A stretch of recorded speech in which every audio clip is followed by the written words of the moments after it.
The reason that I don't like politicians is that I don't trust them. The main reason for that is what I have observed, personally knowing some politicians and spending many decades watching politicians on television, sometimes even going to listen to their speeches, seeing them walk by, watching their characters, reading about them, is I think politicians want one main thing, and then there's a subset of this one thing that they're after. They want power. And the subset is money. They want power, and money is part of the power. That is their motivation. That is their goal. They kind of also want fame, they want glory, but I think this really fits under power. The other thing about it is they don't say this. They're not honest about that because nobody wants to hear that. Nobody votes for a politician or supports a politician when they say, my goal for this country is that I have power, I have money, I have fame, I have glory. They never say that. Instead, they lie. What they say is, I want to help this country, I want to help this community, I want to help this land, I want to help people, I want to help poor people. Often very rich politicians wanting to help poor people or help rich people or whoever it is. They want to help corporations. They always want to help. They always want to be of service. I have devoted my life to being of service. And that's not to say that some don't do some things to be of service, but I still think their primary motive, every single politician I've seen, and I believe if I really got to know probably almost anyone out there. Are there some exceptions? Might there be some exceptions? There might be. I'm not going to say that I'm 100% right across the boards, but I think I probably am, or at least very close to being entirely true. That even the ones who do things that are of service underneath that love the power, they love the authority, they love the perks, the emotional perks that they get. And so what they do is they present themselves as being these good, ethical, altruistic people, whereas in reality, pretty much, usually to a very high degree, they are the exact opposite. But how do they bamboozle people? How do they pull the wool over people's eyes? How do they get people to believe them? Well, one of the big ways, and this is how it relates to this channel specifically, is that politicians present themselves as parents. Parents to the world, parents to their voters, parents to the community, parents to the country, parents to the culture, even parents to the religion. They present themselves as the parents of their voters, or in countries where you don't vote, parents to the citizens, parents to the masses. And people in the world are often, so many people, most people, all people to some degree perhaps, are traumatized children. I am becoming much less of a traumatized child through my healing process, which is a big part, I think, of why I'm able to see through what's going on with politicians. But people want parents. I think so many people in the world, they want a parent to rescue them. Also, they want a parent to hate. Well, politicians present themselves always as the good parent, the loving parent, the parent who is there for their constituency, is fighting for their well-being, is altruistic toward the children who they want to vote for them or support them. And people get very passionate about it. That politician is good. That politician loves me. That politician is fighting for my well-being, is benevolent and an ethical person, and I will vote for him or her. I will support him or her. He or she is the best thing out there. They are the good parent.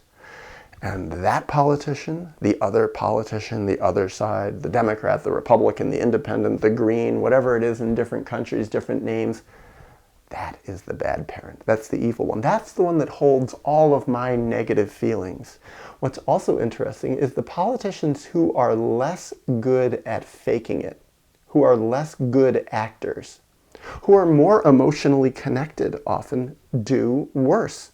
The people who are more split off, more evil in a way, the people who are able to lie better, dissociate better, hide their motives better, the people who actually would make worse parents, often do better in politics because they fake people out more. They're more like cult leaders. They have more charisma, more confidence, the kind of stuff that makes people project onto them more, believe them more, hope, love them even, love this absolute stranger on television. And in a way, these politicians have a gift. They have a real talent. It's a misuse of the talent. It's a misuse of the gift. I would go so far as to say in many cases it's just straight up evil. But they're really, really good at it. Well, are there any exceptions to this? Are there any politicians who I really like? And as I was preparing to make this video in my own mind, I was thinking about that question. There's some that I kind of like a little bit better than others. Maybe because they are a little bit better as people, or maybe it's because my unresolved childhood trauma projects more onto them. But I'm thinking, are there any that I really just inherently like? And I think really no, except going back almost 30 years. I really feel I benefited from reading Gandhi's autobiography, The Story of My Experiments with Truth by Mohandas Gandhi. I read that book and it affected me. There was something I felt that was really sincere about him in trying to know truth, in trying to be honest. And I remember reading somewhere in a biography of him, some British admiral or lord, governor general of India or something like that, who said, Mahatma Gandhi was the shrewdest politician I have ever met. That guy knew what he wanted and he knew how to manipulate the world, the population, even us, the British, to get what he wanted. He was one hell of a shrewd politician. And the funny thing is, up to that point, I don't think I'd even realized that Gandhi was a politician. And that actually, in a way, speaks to how I probably got faked out by Gandhi, that I didn't even realize he was a politician. I thought he was just a good person doing good in the world. And maybe he did do a lot of good in the world. Or then again, maybe he didn't. It was interesting. I never went to India at that point. I didn't go to India until last year when I was in my late 40s. And Gandhi, who died, more than 70 years ago, was someone who lived a minimalist lifestyle. He was living in poverty. He spun his own clothes. I don't think he barely used money. He starved half the time. And what shocked me when I got to India is Gandhi was on the money. He was on all the paper money. Gandhi. And it was like, it was a little clue to help me realize again, yeah, Gandhi actually was a politician. Gandhi, I think, really was after the power. I think he fits the model of what I'm talking about. That even though he didn't present himself as wanting this, he presented himself as fighting for the will of the people. I think underneath it there was something that was probably very egotistical about him. Very grandiose. He wanted, maybe again, he was a good person and altruistic in some ways, but I think there was a big part of him that probably was very self-centered and thinking about himself. I speculate that. I don't know. But then I say, well, how might I come up with some evidence? Because maybe they put him on the money because he was such a good person, not because he was a politician. One thing I look at, and I do this with a lot of politicians, is I look at their personal lives. This is another way to assess the character of a human being, to look at their personal lives. What kind of people were they in their private life? Well, Jefferson was having sex with one of his own slaves. He was having sex with a woman who he owned, Sally Hemings. George Washington owned hundreds of slaves, and he didn't even free them when he died. He gave them to his wife to free. So it was like, this man owned other human beings. And you can't tell me this, okay, it was a different time, but still, this is not ethical. These are the parents of our country. So many of these guys owned slaves. So looking into their personal lives, you can see a lot about people. And I think the main thing is, how do they really treat their children? What kind of people do their children grow up to be? And this is what I think about with Gandhi. I read about it. Even Gandhi himself said it. He was constantly abandoning his family, constantly abandoning his wife and children. He would go to other countries, wasn't there. He was there for the country, for the population, for the poor people of India, for the untouchables, that caste, but not for his own family, not for his own children. And then I read later on, one of his sons, Gandhi, was having correspondence with his son because it came to Gandhi's attention that his son was a pedophile. His son was molesting his son's daughter. So Gandhi's son was molesting Gandhi's granddaughter. It's like, why would he do that? It's like, there was a lot of trauma in this family.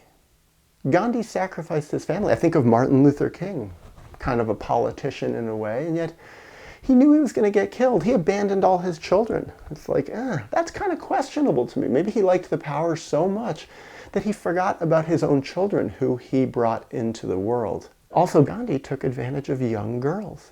He would sleep naked in the bed with naked girls whose families said they gave their girls to sleep in the same bed with Gandhi when he was an older guy. And the reason was it was to test Gandhi's celibacy. He would lie in bed next to these beautiful young naked teenage girls in order to test his celibacy. And he considered this a good and a healthy thing. And I think from the perspective of a teenage girl, how in the world can you consider that to be healthy? To have to get naked and lie in bed next to a naked old man in his 60s or 70s? It's like, wait a second, that's sexual abuse. And Gandhi didn't see that.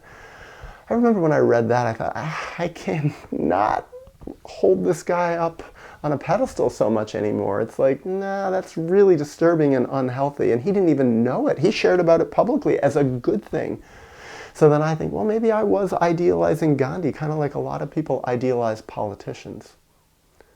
I think, yeah, and probably in a way I was looking for that ideal parental role model, and in some ways, for a short while in my early 20s, he was it. But nowadays, I think I'm much back to the place where, just plain skeptical about politicians. Maybe one will come along who will prove me wrong, but that's what they'll have to do at this point. They will have to prove me wrong because I'm not going to believe them at face value.